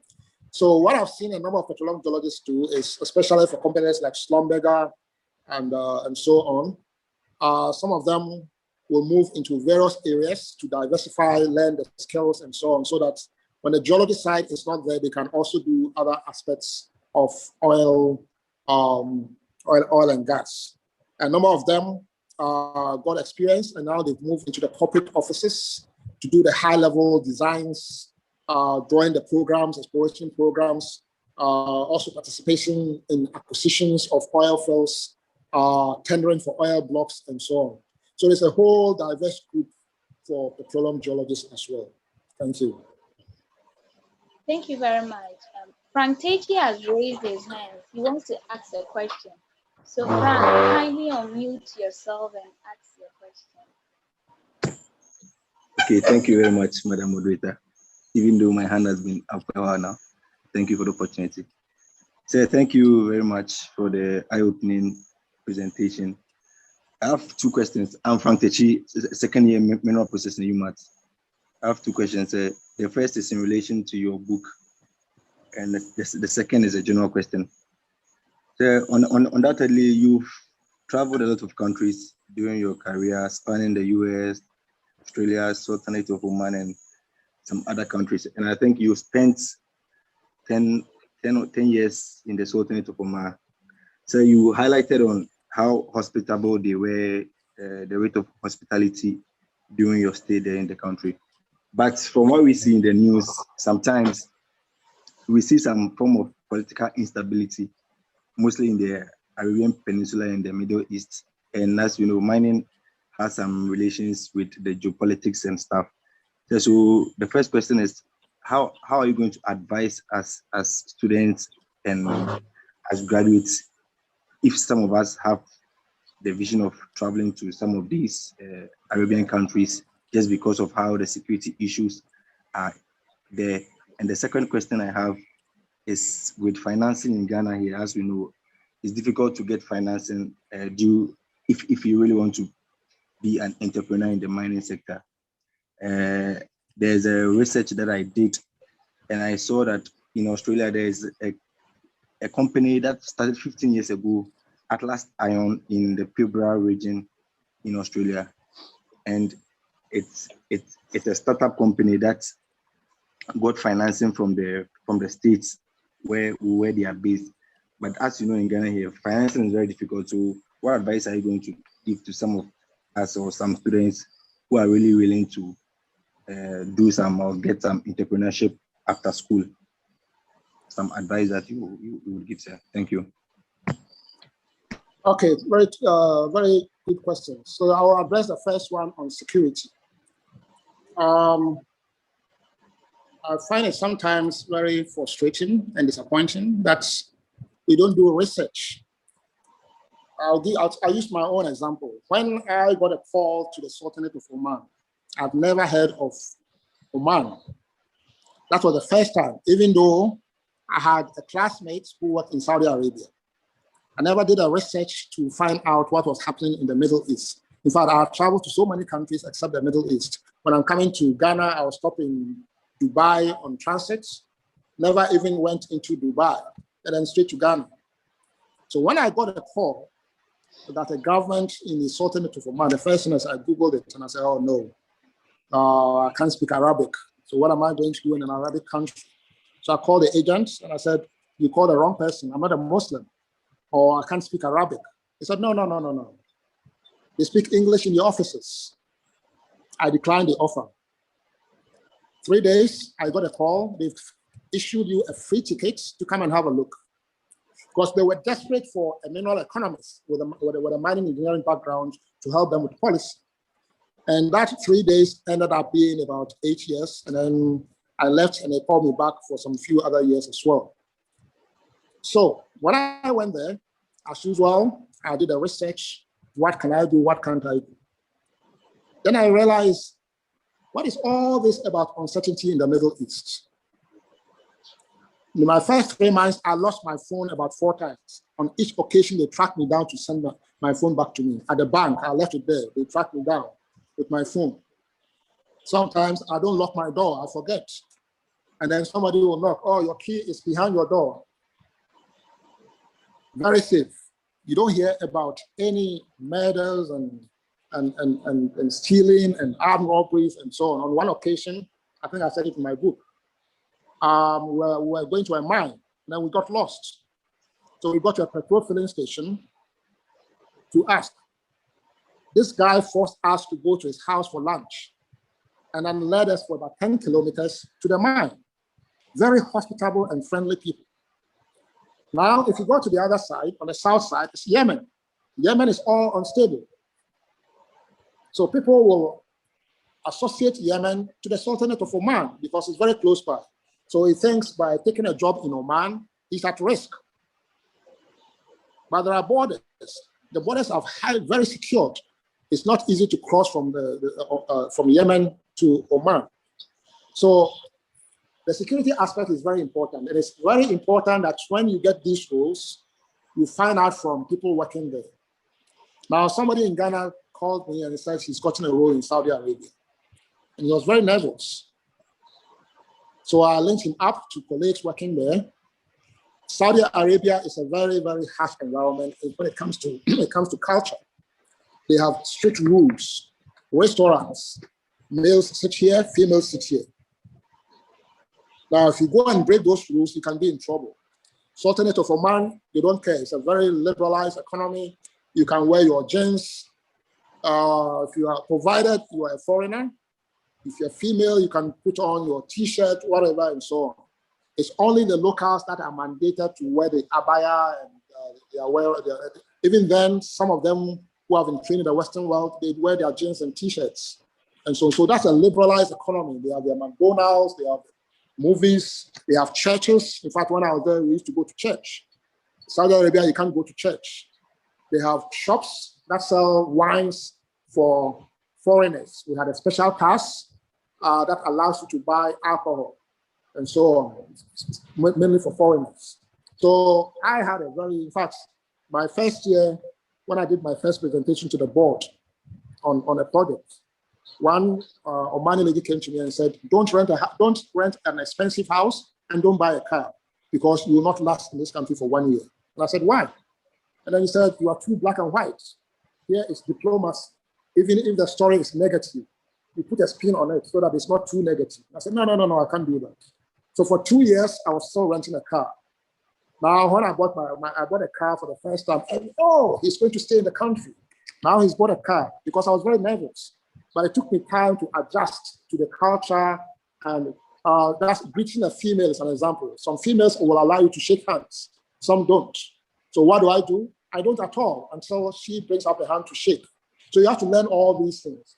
Provided you are respectful to culture, you respect their religion, it's a fantastic place to live. And I know a lot of Ghanaians working for Magnum Company in Saudi Arabia. If you follow the rules, it's a fantastic place. But if you go and disrespect culture, when they are fasting, you don't wear shorts to their shops. They will expect you to wear trousers. And there's a notice board, there's a notice there on dress codes when they are fasting. You can't be holding a drink and then your car or walking and drinking because that's disrespectful. So if you accommodate all these cultural dynamics, then it's a fantastic place to live. But it varies, the security aspect varies from place to place, just like Africa. Anytime I'm going to Ghana, I was coming to Ghana, they were scared. Are you sure you'll be okay? Isn't there a civil war going on? That's like you are asking. They were also scared. When I come back, we are glad you are back safely, and so on. So it's knowledge, trying to understand the different dynamics and so on. Just on this topic, anytime I go to mining in Durban, in South Africa, for instance, this is the biggest mining conference in Africa. And all the governments, ministers come to present on their potential, the mining potential of their countries. Now you see Nigeria, for instance, fantastic graphs, charts, geological maps. Then I'll raise my hand and ask a question. What about the security aspects? People are being kidnapped in the oil fields. He's done a fantastic presentation, but he didn't address the security. When I asked the question, everybody was clapping their hand because it's the question in everybody's mind. You have fantastic geology, but you are not addressing the security issue. Botswana came to do a presentation. What is the risk in Botswana? HIV, high incidence of HIV. He never addressed the HIV issue until I asked, where is the labor going to come from? Can we afford to send expatriates from South Africa to Botswana? Then he addressed it.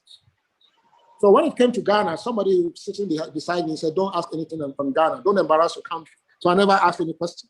But I went to the Ghanaians, I think it was Newmont, who was doing a presentation to ask some few questions. So the security aspect is very important, but it varies Even within Africa, within the Middle East, it varies from place to place. The second aspect, if I recall correctly, is on finance. Very good question. I just talked about financing a few minutes ago. I don't know whether you are around. We formed a company in Obuasi, and we had a similar situation where we were tendering for jobs, and the companies were saying you don't have the financial muscle to do raise borrowing, to do this, to do that. So what do we do? The company directors called me in Australia, can you get us financing? And I said, the reason why you're not getting the jobs is not finance. It's because as a company, you don't have the track record to go and do raise borrowing. The individuals have experience, but as a company, you don't have a track record. So my advice is a joint venture. Let's go into a joint venture with a company with a track record. That's how we got Mining Tools, which is sponsoring your current presentation, to do a joint venture with Master Drilling, and they are doing the raise boring for Subika in Obuasi. The Ghanaian company manages the labor, procurement, logistics, catering, everything. So they hire people for the joint venture. And in the process, they are training Ghanaians, mechanical engineers, and other professionals. So that's one way. One way is to team up with a joint venture company. It doesn't have to be a foreign company. We call them equity investors. There are investors who want to take the risk in mining. If you have a solid business plan, you can get somebody who will come and chip in his money and take an equity stake. So when you do your planning, you own it 100%. He will come in by virtue of giving you $1 million and taking 40% of the company. This is why the mineral economics and the courses that we do in UMAT and KNUST come in. How do you assess the value of your project? If you have spent 1 year to develop a concept and you spent, let's say, $100,000, you sell for $100,000. No, because you've created value for the project, right? So if somebody is coming in for 50%, even though you spent $100,000, you will be expecting maybe $500,000 to account for the time that you spent.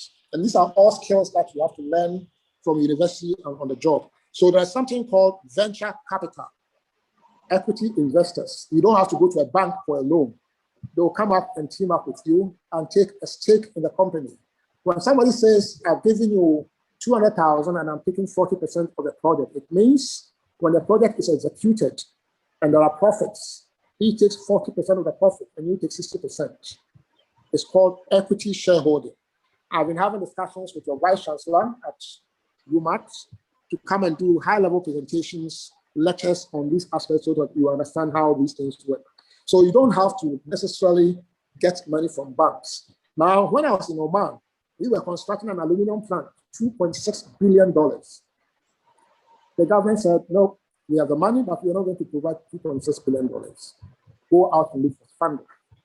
The funding was secured on the fundamentals of the project economics. So based on the economics, the banks gave us 60% of $2.6 billion, and then equity investors put in the rest. So this is skills that you have to learn. It's not always that you have to go to banks, because the banks are not very familiar with the opportunities in small scale mining and Ghanaian businesses in general. They are now coming up to speed. So, but when they see you with a joint venture company with a track record, then they are happy to come on board and so on.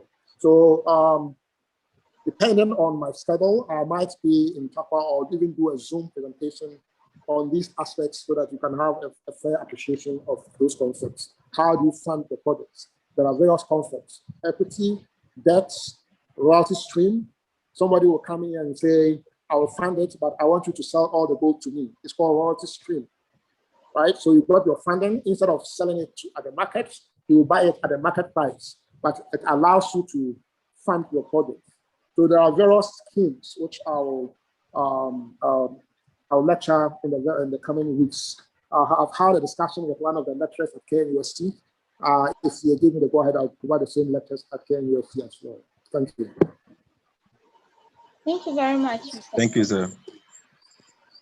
Because of time, we will take the last 3 questions that people have posted. Then all other questions should be sent to any of the executive or myself. It will be compiled and sent to Mr. Henry for responses. So the next question is from Justice Dankwa. He's asking, Sir, please, what advice will you give to mining engineers who would like to explore opportunities in the salt mining industry? Salt mining industry, very good question. What is salt used for, apart from food? Caustic soda.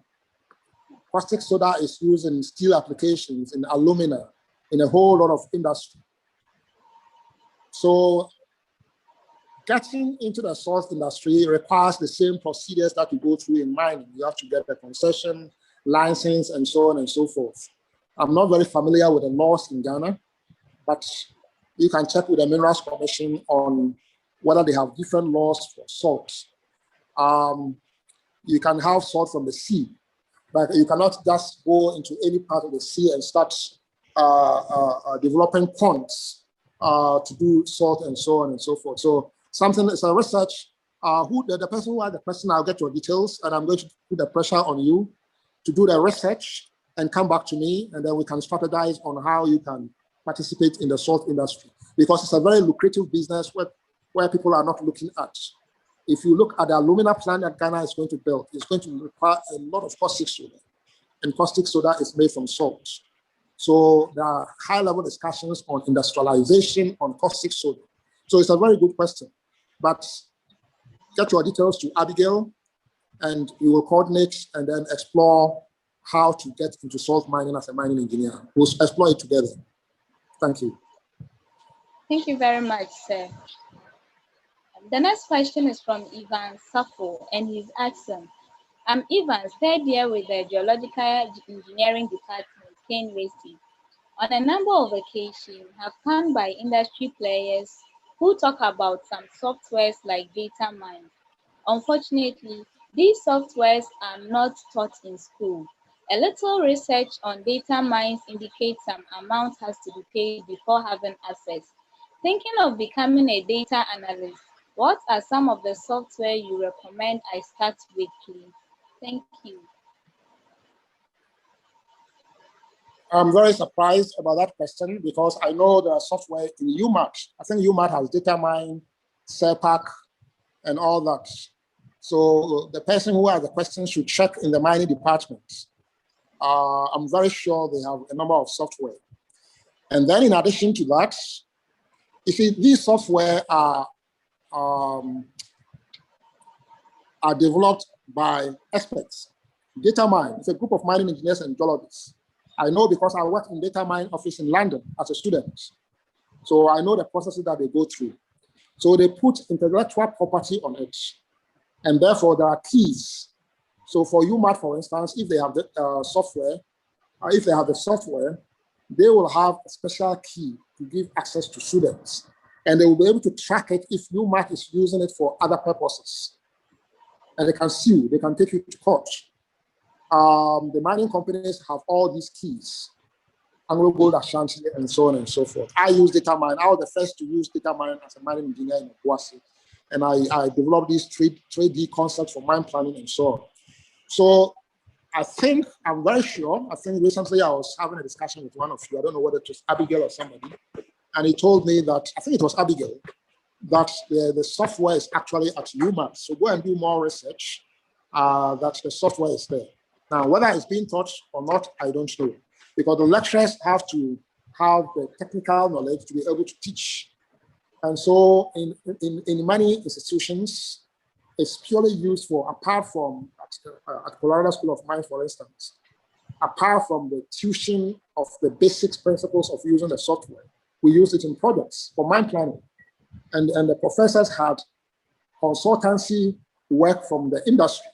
So they'll give it to students, do life of mine plans, and they will supervise and so on. That's how the university was making money through research and so on. So do a bit of research at UMAT, because I'm pretty sure they have various mine planning software. And then when you go into the industry, Precious, you have links, your foundation president, Theophilus, is at Precious. He's very supportive. If you happen to go there for internship, he will guide you through it. He will teach you the software that they are using. One of your presidents is in Chirano, Ismail Anafu. He's using some of these software.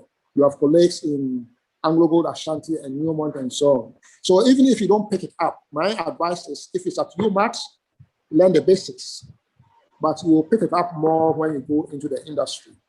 And then you can develop your resources, your reserves, and so on from these softwares. But the important message is software is just a tool.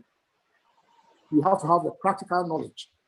I sat on a panel of in a competition of mining engineers where they were presenting their projects. And then one of them had, I think it was Calpac. Calpac is used for fleet production analysis, for tracking, for trucks and loaders, the matching between trucking and shovels. And one of them had a fantastic presentation. He didn't have the practical knowledge on rolling resistance, for instance. Why did you apply a rolling resistance of 5%? Because that's what the mine has been using. Why are the ramps 10% and not 6% and 7%? He was not able to answer the practical questions. So all these things, you have to have a practical knowledge. You cannot be a data analyst or use the software for modeling without the practical knowledge, because everything that comes out will be nonsense. You realize we are coming out with fantastic pictures, but it will have no practical meaning. So those of you who want to develop skills in software and so on, you have to have the practical understanding to drive the software. Thank you very much. Thank you very much, sir. I will take the opportunity to ask the last question. Sir, please, supposing I would want to be in the mining industry, but I got posted in a different place during national service, let's say in a secondary school to teach. How do I find my way back into the industry after my service? Thank you. Very good question. So you are already narrowing your chances by not positioning yourself to work in the mining industry. Because more likely, if Precious wants to hire mining engineers for graduate programs, apart from people in community, their next choice will be those who did the national service. Depending on their performance, they might pick somebody there. So if you are disadvantaged and you are in a secondary school, you put yourself in a very, very disadvantageous position. And this is why the essence of this presentation today is to position yourself so that you can get into your area of expertise. Now, the National Service Secretariat, as I said, is not mandated to send you to a mining company. But if you find yourself there, then it's going to be more complicated for you. It doesn't mean you can't do it. But while you are teaching, then you start also applying and then getting to know more about what is happening. You might not get the big companies, but you can start with the small companies and then work your way through, especially the contracting companies. They are always in high demand for engineers like yourself, Rockshore, PW Mining, ECM, and so on and so forth. So don't get too discouraged. If for any reason you don't get your area of expertise, you can work your way back. The only unfortunate part is it becomes more difficult for you because you're competing with people already your colleagues who are already in the industry.